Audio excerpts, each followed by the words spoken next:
Hey guys, I wanted to show you what I'm using for those European night crawlers to get their bedding. This is called Petemoss. They sell it in this huge bag. Probably any hardware store, Lowe's, Home Depot, whatever. They have gardening supply. But basically, it's this dry material, very absorbent. I'll show you guys how much material I got so far, and then I'll show you what I'm going to do with it. All right, so I'm gonna start off with this small bucket. Here are the worms again. I'm gonna get this nice and wet and add all the moisture that the worms are gonna need. And I'm gonna be adding it in here.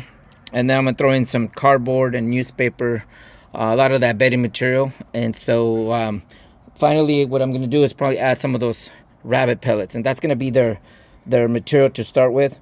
Inside the house I do have some kitchen scraps, some vegetable matter that we'll throw in here, and hopefully that'll get them situated. As always, questions, comments, list them down below.